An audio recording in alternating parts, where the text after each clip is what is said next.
आज महंतानंद कौशल्यान जी के बारे में जामुले सर ने कहा है, उनको हम भावभीनी श्रद्धांजलि अर्पित करते हैं।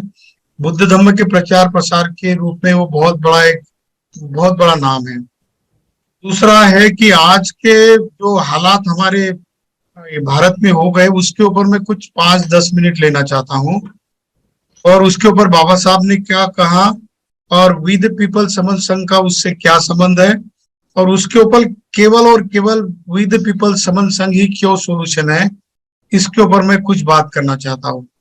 हम सभी लोग जानते हैं कि महाराष्ट्र में पिछले 3 दिनों से क्या हो रहा है। हम जानते हैं कि जो मैंडेट दिया गया था 2019 में, तो उस मैंडेट में पॉलिटिकल मैंडेट था। लोग अलग अलग पार्टियों से लड़े, लोगों ने अलग अलग लोगों को वोट दिए, और जो लोगों का कॉन्शियस होता है वोट का, तो वो अलग था और आज कुछ अलग ही चल रहा है। तो इसके बारे में बाबा साहब ने क्या कहा है, उसके लिए हमने जागरूक कैसे रहना चाहिए। आप सभी को पता है कि महाराष्ट्र में भी क्या चल रहा है, 1-2 दिन के बाद क्या होने वाला है। तो ये होता क्यों है और ऐसा कैसा होता है, और इसके लिए हम कितने जागरूक हैं, और इसको रोकने के लिए हमने क्या करना चाहिए, इसके बारे में बाबा साहब के 2-3 कोटेशंस है। बाबा साहब ने हमको पिछले 70 साल पहले 3 व्याख्यान हुए थे बाबा साहब के संविधान सभा में। एक तो 17 दिसंबर 1946 का एक व्याख्यान है, 24 नवंबर 1948 का एक व्याख्यान है, और 25 नवंबर 1949 का एक व्याख्यान है, जो कि संविधान सभा का समारोह हो रहा था। संविधान हमने लागू किया था, फिर 26 नवंबर से हमने लागू किया। तो इसमें बाबा साहब कहते हैं कि अगर कोई एक व्यक्ति, इंडिविजुअल व्यक्ति, या कोई एक आधा पार्टी या पक्ष या कोई विचारधारा जो भी देश से ऊपर उठने की कोशिश करती है या करता है, तो समझ लेना हमारे डेमोक्रेसी को बहुत बड़ी चोट पहुंचने वाली है। ये धोखे की घंटी है। उसको बाबा साहब क्लैरियन कॉल कहते हैं। क्लैरियन कॉल मतलब अंतिम घंटी। जैसे हम लोग किसी हवाई जहाज में बैठते हैं और कोई चेकिंग हो जाता है,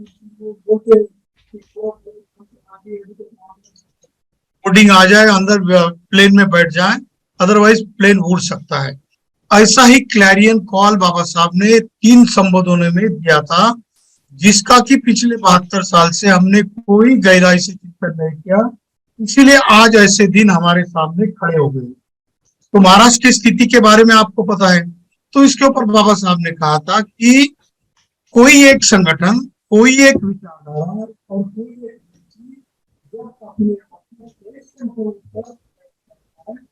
एक करता है और जैसा चाहे वो वैसा डेमोक्रेसी को मोड़ना चाहता है, तो हमारी डेमोक्रेसी का अंत की तरफ हम लोग बढ़ रहे हैं, ऐसा बाबा साहब का कहना है।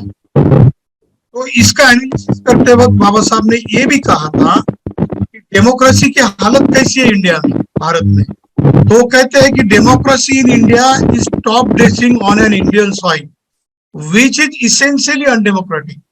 भारत का जो आज का लोकतंत्र है, वो केवल ऊपरी ऊपरी तौर का एक, जैसे कि पहली बारिश होती है, पहली बारिश होने के बाद मात्र एक 5-10 इंच तक ही गीली होती है जमीन, ऊपर ऊपर का भाग ही गीला होता है।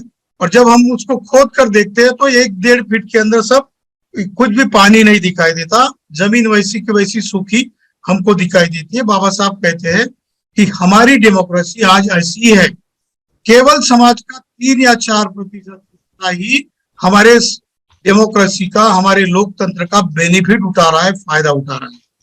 हम लोग अभी महाराष्ट्र के बारे में अगर देखते हैं तो महाराष्ट्र में करीब करीब 67% जो लोग प्रतिनिधि जो चुन आए हैं वो बहुजन समाज से है। लेकिन इतनी संख्या होने के बावजूद भी केवल 3% के लोग ही निर्णय कर रहे हैं कि आगे चल के क्या होना चाहिए, किस पार्टी की और किस विचारधारा की सरकार आगे आएगी। जो सरकार गठबंधन की थी वो कोई अलग विचारधारा को बिलोंग करती थी, वो हमें पसंद नहीं है, लेकिन हम हमारा फोर्स यूज करेंगे और उसके ऊपर हम हमारी विचारधारा इंप्लीमेंट करेंगे, फोर्सफुली इंप्लीमेंट करेंगे, और हम जैसा चाहेंगे वैसा डेमोक्रेसी को मोल्ड करेंगे। ऐसा ही संकेत ये 2-3 दिन से हमारे सामने आए। और इसका चिंतन बाबा साहब ने 70-72 साल पहले कॉन्स्टिट्यूशन असेंबली डिबेट में और बहुत सारी किताबों में भी बाबा साहब ने लिखा है, क्योंकि वो पॉलिटिकल फिलोसोफर थे, सोशल एनालिस्ट थे और इकोनॉमिक एनालिस्ट भी थे, और वो डेमोक्रेसी को जड़ को बहुत गहराई से जानते थे। इसीलिए आगे चलकर इस देश का क्या होने वाला है इसके बारे में बहुत ही चिंतित थे। इसीलिए उन्होंने 1954 में बीबीसी लंदन को जो मुलाकात दी थी उसमें कहा था कि अगर बहुजन समाज जागरूक नहीं हो जाता है तो इस देश की डेमोक्रेसी की हालत का कोई खरा नहीं है। पता नहीं इस देश में डेमोक्रेसी सरवाइव करेंगी या उसका अंत हो जाएगा। और वो कहते हैं कि निर्भर करता है कि इस देश के बहुजन समाज के लोग कितने जागरूक होंगे। वो इसीलिए गहराई से और गंभीरता से कह रहे थे क्योंकि उन्होंने जो सोचा था कि ये भारत का संघ बनाने का, उन्होंने यूनियन ऑफ इंडिया की आइडिया सोची थी। ये सारे राज्य इकट्ठा आकर एक यूनियन बनाएंगे, एक संघ बनाएंगे और पॉलिटिकल डेमोक्रेसी को सोशल और इकोनॉमिक डेमोक्रेसी और कल्चरल डेमोक्रेसी में कन्वर्ट कराएंगे, तब जाके ये देश राष्ट्र बनेगा। और ये राष्ट्र देश तब तक राष्ट्र नहीं बनेगा जब तक इस देश के आम आदमी, खासकर SC ST और OBC के लोग जागरूक नहीं हो जाते। और वो आगे लिखते भी हैं जागरूक कैसे होंगे और इकट्ठा कैसे आएंगे। तो उसके लिए उन्होंने सोल्यूशन भी दिया था कि हमको पॉलिटिकल डेमोक्रेसी को सोशल और इकोनॉमिक डेमोक्रेसी में कन्वर्ट कराना होगा और उसके लिए हमको जी जान लगानी पड़ेगी। इसलिए वॉल्यूम 17 में वो कहते हैं कि I believe that my people will sacrifice anything for the sake of establishing the moral ideas, establishing the dhamma in this country।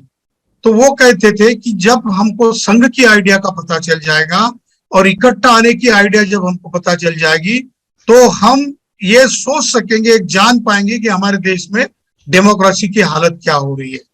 लेकिन पिछले 70 साल से हमने इसको गहराई से नहीं देखा, इसीलिए हमारे हालात ऐसे बने हुए। और हो सकता है 2024 तक इस देश के जो भी विरोधी पार्टियों के सरकार है वो सरकारों को एन केन प्रकार किसी भी कारणवश उनकी सरकारें बर्खास्त भी की जा सकती है और डेमोक्रेसी का गला भी घोट दिया जा सकता है। तो इसके लिए एकमात्र इलाज वी द पीपल समन संघ है। इसका एनालिसिस हम कैसे करते हैं, इसके तौर पर मैं जहां तक मैं खुद एनालिसिस करता हूं, 15 मई की जो दिल्ली की जो हमने समन संगीति की थी उसमें इसके आंसर्स मुझे दिखाई देते हैं। उसमें कौन सा एनालिसिस मैं करता हूं, तो मैं हटकर, या पता नहीं और कितने लोग ऐसा एनालिसिस करते होंगे, लेकिन मेरा एक निजी एनालिसिस ऐसा है कि वी द पीपल समन संघ की दिल्ली की संगीति में इसकी बीज, इसके बीज है। कौन से बीज है? हमने उस संगीति का एक कैरेक्टरिस्टिक देखा होगा कि उस संगीति में करीब 1300, 1400, 1500 लोग आए थे। सभी लोग नीचे बैठे थे, वहां पर कोई मंच नहीं था, किसी ने किसी को माला नहीं पहनाई। और ये एक बहुत खासियत वाली बात थी कि उस संगीति में 2 मिनिस्टर थे, एक एक्स मिनिस्टर थे और एक अभी रूलिंग मिनिस्टर थे। दोनों मिनिस्टर पब्लिक में आम लोगों की तरह बैठे हुए थे और उनको जब बोला गया तब उन्होंने बात की, जब उनको बैठने को बोल दिया तब उन्होंने नीचे बैठने के लिए, बैठने में ही अपना आनंद मनाया। उन्होंने खुशी मनाई कि मैं भी इस समन संघ का एक हिस्सा हूं। ये इसीलिए बात इंपॉर्टेंट है कि जब भी संघ इकट्ठा होता है तो संघ की ताकत सामने आ जाती है और संघ की ताकत दिखाती है कि आप सभी लोग इक्वल फुटिंग पे हो, आप सब लोग इक्वल हो। और इक्वल होने की वजह से चाहे आप किसी पॉलिटिकल पार्टी के मिनिस्टर हो, चाहे आप कोई लीडर हो या कोई लोक प्रतिनिधि हो, लेकिन आपका स्थान जो है वो इक्वल है, आपको नीचे बैठना पड़ेगा। और संघ जब आदेश देगा तो आप बोलोगे, संघ जब आदेश देगा तो आप नीचे बैठोगे, संघ जो आदेश देगा वैसा ही आप करोगे। ये प्रयोग दिल्ली के समन संघ की मीटिंग में हमने सक्सेस किया है। मुझे बताओ कि 29 लाख संगठनों में क्या इतनी हिम्मत है कि कोई एक कैबिनेट मिनिस्टर आता है और वो नीचे बैठता है, उसको जब भी बोलने को बोला जाता है तब भी वो उठकर बोलता है, जितना वक्त दिया जाता है उतना ही बोलता है। ये 29 लाख संगठनों में कैरेक्टरिस्टिक दिखाई नहीं देता। वो हटके वाला कैरेक्टर विद पीपल समन संघ में है। क्योंकि हम लोग जब ऐसा एनालिसिस करते हैं तो दूसरी ओर और एक संघ भी काम करता है जो पिछले करीब करीब 97 साल के पहले बना था। उसके हेतु और उद्देश्य गंदे हैं। उसके हेतु और उद्देश्य लोगों के बीच में बुराइयां पैदा करना यही है, लेकिन बुरा काम वो ईमानदारी से कर रहे हैं। वी द पीपल समन संघ एक एकमात्र ऐसा संघ है इस देश में या कहो इस दुनिया में, वो अच्छी बात अच्छे ढंग से और ईमानदारी से करना चाहता है। और उसकी शुरुआत दिल्ली के समन संगीति में हमने शुरू की है। यही हमारा बेसिक फीचर है, अलग से हट के कैरेक्टरिस्टिक्स है। इसके बाद जहां पर भी हमारी संगीतियां लगेंगी वहां पर सभी लोग इक्वल फ्रंट पर इक्वल जगह पर बैठेंगे, चाहे वो किसी पॉलिटिकल पार्टी में हो, किसी भिक्खु संघ में हो या किसी भिक्खुनिया उपासकों के संघ में हो। वो संघ का उतना ही इक्वल हिस्सा होकर काम करेंगे। इसीलिए यही बात विद पीपल समन संघ ने पिछले 11, 13, 14 महीने से शुरू की है। यही चीज हमको अगर दोहरानी है तो ही हम, जो कि अभी बहुत खंभीर तरीके से खड़ा हुआ जो संघ है, लेकिन उसका एटीट्यूड गलत है, उसका हेतु और उद्देश्य बहुत ही गलत है, लोगों को बांटने का है। उसकी ताकत आज इतनी बनी हुई है कि सारे रिसोर्सेस पर उनका कंट्रोल है, सारे पावर्स उनके हाथ में है। इसीलिए वो जैसा चाहे वैसा कर सकते हैं। किसी राज्य की सरकार को आए दिन 1-2 दिन में बर्खास्त कर सकते हैं और अपने हिसाब से सरकारें बना सकते हैं, अपने हिसाब से कानून बना सकते हैं, अपने हिसाब से हो सकता है संविधान को भी वो कोर्ट पहुंचा सकते हैं। तो इसके ऊपर एकमात्र आंसर है, संघ को संघ से ही रोका जा सकता है। संघ को संघ से ही हम लोग तोड़ मरोड़ कर रख सकते हैं, उसको उतना ही करारा जवाब दे सकते हैं। यही आइडिया हमको बहुजनों को 80% लोगों को समझना चाहिए। अगर ये आइडिया हम लोग नहीं समझते हैं तो आने वाले 4-5 दिन में जो कि बुरे एटीट्यूड से गलत हेतु और उद्देश्य से जो संघ खड़ा है वो इस देश के सारे बेसिक फैब्रिक को, बेसिक स्ट्रक्चर को तहस नहस कर सकता है।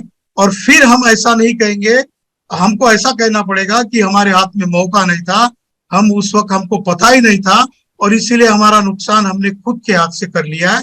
इसलिए अभी मौका है हमको कि हम लोग इकट्ठा आए, क्योंकि अगर वो लोग संख्या में जुड़ते, जैसे हम देखते उस संघ की आज के तारीख में 20 लाख फुल टाइम कार्यकर्ता है और 5 लाख सेंटर है इंडिया में। उन्होंने पिछले 90-95 साल तक गहराई से काम किया, बड़ी ताकत से काम किया, लोगों को बांटने के थ्योरी के ऊपर काम किया। उनकी सोशल थ्योरी जो बनी वो लोगों में बांटने की सोशल थ्योरी उन्होंने खड़ी की और उसके ऊपर वो गलत चीज को आज तक खड़े करते हुए हमारे सामने दुश्मन के तौर पर खड़े हैं। लेकिन उसका बदला हम लोग संघ के रूप में ही दे सकते हैं। हमको अच्छा काम करने के लिए संगठित होना है, संघ के रूप में इकट्ठा होना है। अगर हम लोग संघ के रूप में खड़े हो जाते हैं तो आने वाले 1 साल में 2022 के अंत तक हम लोग 10,000 की संख्या में हमारा समन संघ जुड़ सकता है और 2023 तक हो सकता है कि हम 1 लाख की संख्या में टारगेट कर सकते हैं, जैसे कि हम टीम 11 की तरफ से हमने अपने आप को टारगेट दिया है और हम लोग ईमानदारी से काम कर रहे हैं।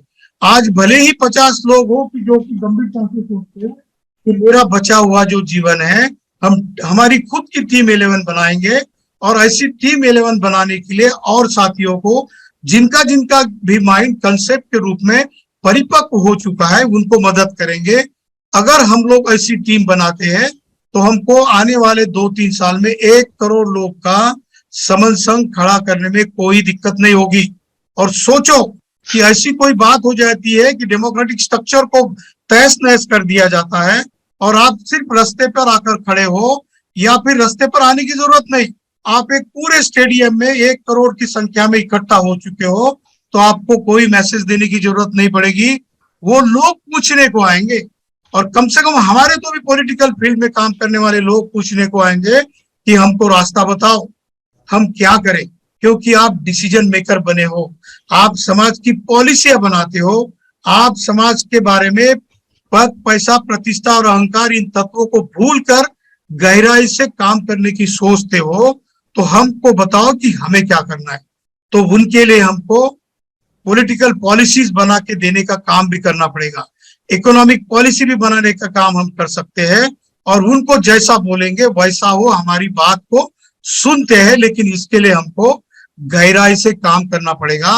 अगर हम लोग गंभीरता से इस बात को अगर सोचते हैं, हमारी खुद की टीम 11 कैसी बनेगी, मैं दूसरों के दोष जो है, दूसरों के गुण जो है, दूसरों की बुराई या इसके ऊपर ना सोचते हुए मेरी टीम कैसी बनेगी, मैं खुद हो आगे आकर मेरी टीम 11 कैसी बनाऊंगा, और मेरे सारे साथियों को टीम 11 बनाने के लिए मैं क्या कुछ मदद कर सकता हूं, इसके ऊपर अगर काम करोगे गहराई से, तो दूसरों की बुराइयां निकालने के लिए या दूसरों को कुछ बोलने के लिए हमारे पास वक्त ही नहीं बचेगा, क्योंकि हम लोग उसी चीज में व्यस्त होंगे जिस चीज के माध्यम से हम लोग इस देश में एक नई ताकत, संघीय शक्ति खड़ी कर सकते हैं। इतना ही मुझे कहना है। इसीलिए हमको जुड़ना है, इसीलिए जोड़ना है, और जुड़ने जोड़ने का काम अगर हम करते हैं तो अपने आप हम इस देश को नया कुछ दे सकते हैं। नया पर्याय हमारे पास है, नया सोल्यूशन हमारे पास है, लेकिन इसके लिए हमको गंभीरता से काम करना होगा। सारी बातों को भूलकर हमको एक ही एजेंडे पर काम करना होगा, जुड़ने के और जोड़ने के। धन्यवाद। जय भीम, जय बुद्ध, जय संविधान, संघं नमामि।